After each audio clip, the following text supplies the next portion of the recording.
저기 와 있네. 국회 소추인단 대표니까요. 아하. 예, 예.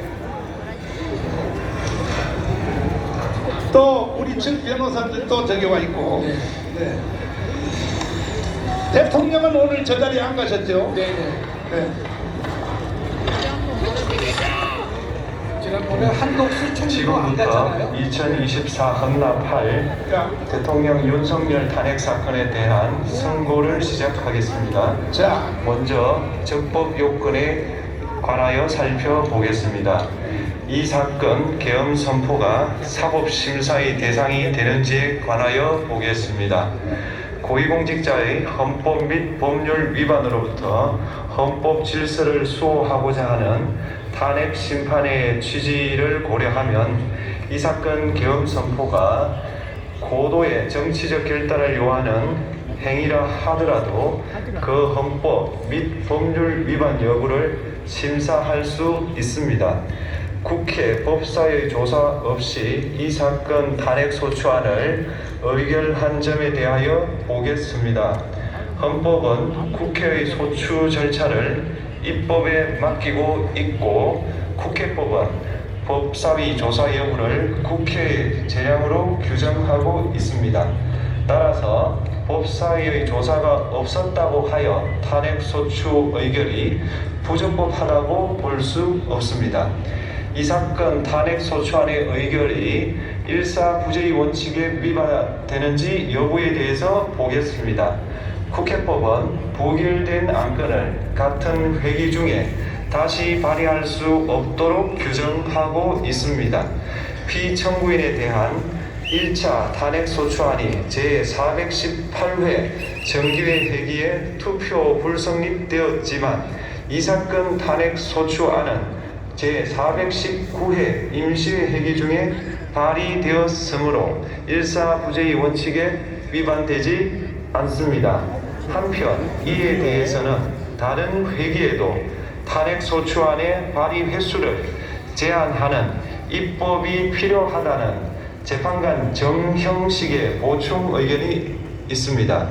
이 사건 계엄이 단시간 안에 해제되었고 이로 인한 피해가 발생하지 않았으므로 보호이익이 험결되었는지 여부에 대해서 보겠습니다.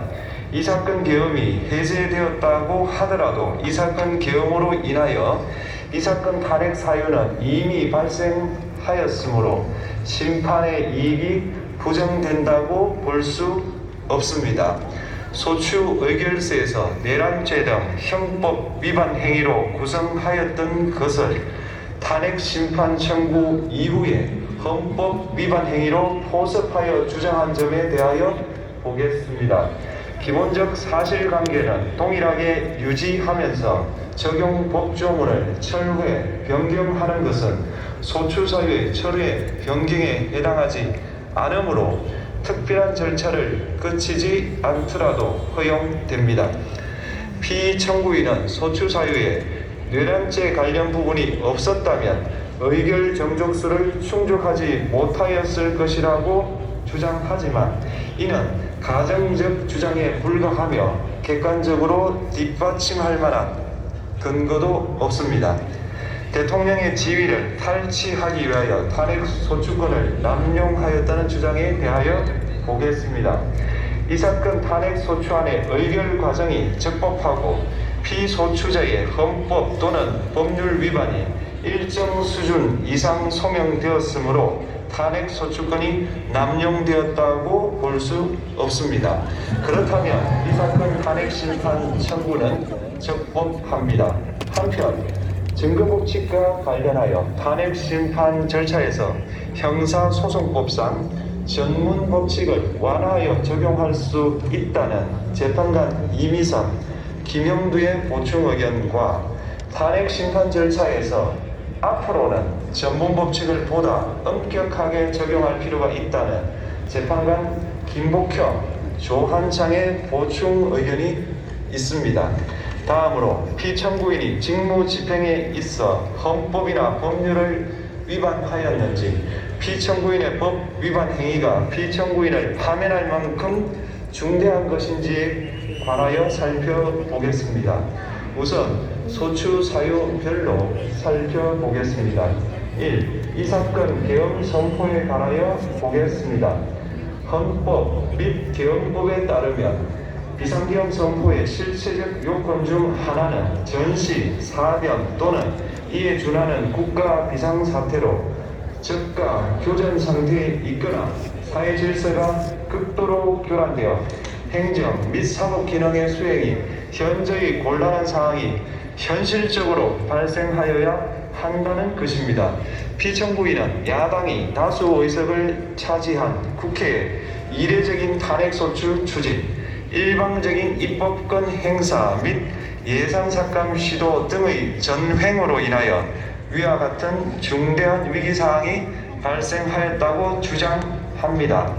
피청구인의 취임 후 이 사건 계엄 선포 전까지 국회는 행안부 장관, 검사, 방통위위원장, 감사원장 등에 대하여 총 22건의 탄핵소추안을 발의하였습니다. 이는 국회가 탄핵소추 사유의 위헌, 위법성에 대해 숙고하지 않은 채 법 위반의 의혹에만 근거하여 탄핵심판 제도를 정부에 대한 정치적 압박 수단으로 이용하였다는 우려를 낳았습니다. 그러나 이 사건 계엄 선포 당시에는 검사 1인 및 방통위위원장에 대한 탄핵심판 절차만이 진행 중이었습니다. 피청구인이 야당이 일방적으로 통과시켜 문제가 있다고 주장하는 법률안들은 피청구인이 제의를 요구하거나 공포를 보류하여 그 효력이 발생되지 않은 상태였습니다.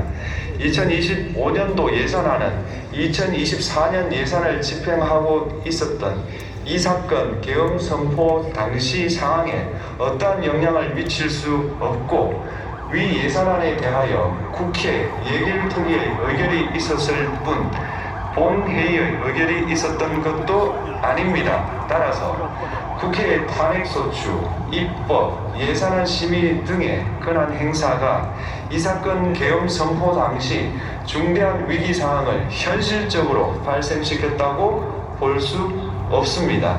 국회의 권한 행사가 위법, 부당하더라도 헌법재판소의 탄핵 심판, 피청구인의 법률안 제의 요구 등 평상시 권력 행사 방법으로 대처할 수 있으므로 국가 긴급권의 행사를 정당화할 수 없습니다. 피청구인은 부정선거 의혹을 해소하기 위하여 이 사건 계엄을 선포하였다고도 주장합니다.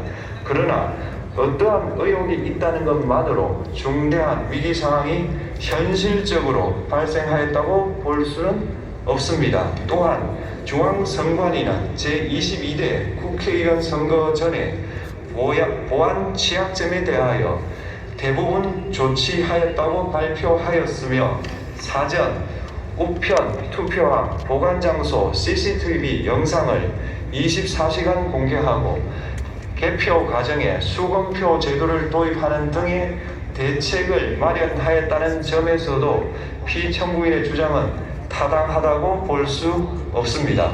결국 피청구인이 주장하는 사정을 모두 고려하더라도 피청구인의 판단을 객관적으로 정당화할 수 있을 정도의 위기 상황이 이 사건 계엄 선포 당시 존재하였다고 볼 수 없습니다.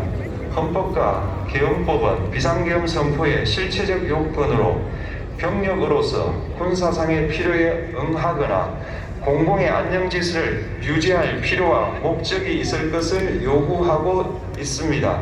그런데 피청구인이 주장하는 국회의 권한 행사로 인한 국정마비 상태나 부정선거 의혹은 정치적, 제도적, 사법적 수단을 통하여 해결하여야 할 문제이지 병력을 동원하여 해결할 수 있는 것이 아닙니다. 피청구인은 이 사건 계엄이 야당의 전횡과 국정위기 상황을 국민에게 알리기 위한 경고성 계엄 또는 호소형 계엄이라고 주장하지만 이는 계엄법이 정한 계엄 선포의 목적이 아닙니다. 또한 피청구인은 계엄 선포에 그치지 아니하고 군경을 동원하여 국회의 권한 행사를 방해하는 등의 헌법 및 법률 위반 행위로 나아갔으므로 경고성 또는 호소형 계엄이라는 피청구인의 주장을 받아들일 수 없습니다. 그렇다면 이 사건 계엄 선포는 비상계엄 선포의 실체적 요건을 위반한 것입니다.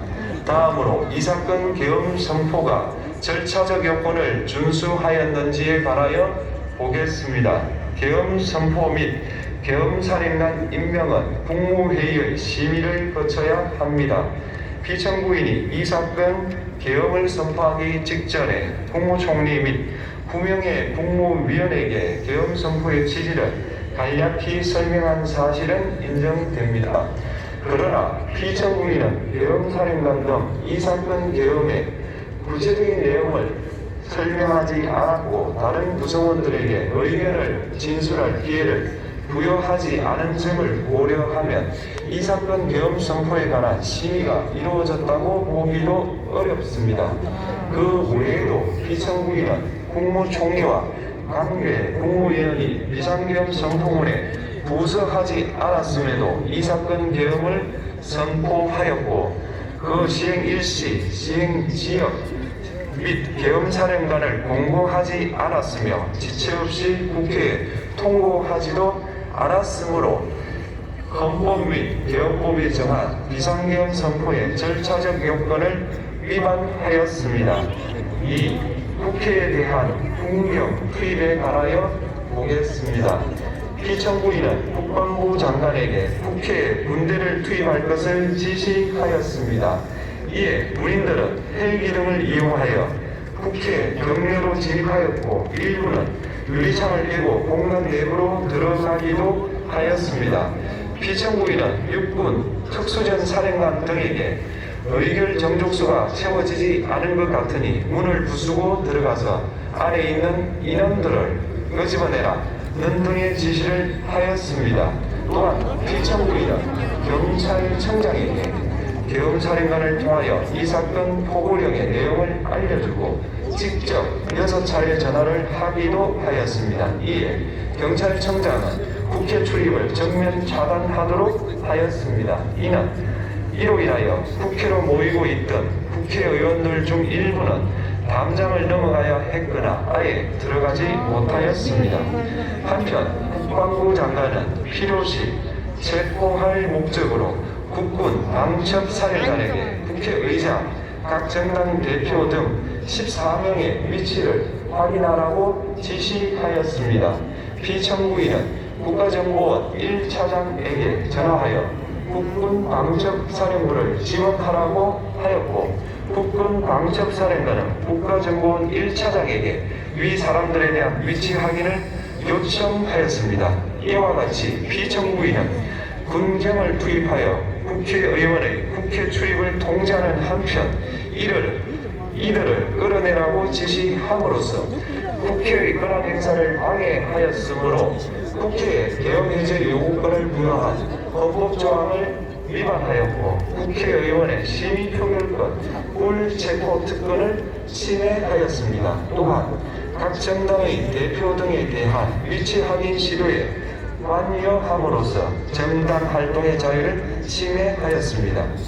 피청구인은 국회의 권한 행사를 막는 등 정치적 목적으로 병력을 투입함으로써 국가안전보장과 국토방위를 사명으로 하여 나라를 위해 봉사하여 온 군인들이 일반 시민들과 대치하도록 만들었습니다. 이에 피청구인은 국군의 정치적 중립성을 침해하고 헌법에 따른 국군 통수 의무를 위반하였습니다. 3. 이 사건 포고령 발령에 관하여 보겠습니다. 피청구인은 이 사건 포고령을 통하여 국회, 지방의회, 정당의 활동을 금지함으로써 국회에 계엄해제 요구권을 부여한 헌법조항, 정당제도를 규정한 헌법조항, 대의민주주의 권력분리 원칙을 위반하였습니다. 비상계엄 하에서 기본권을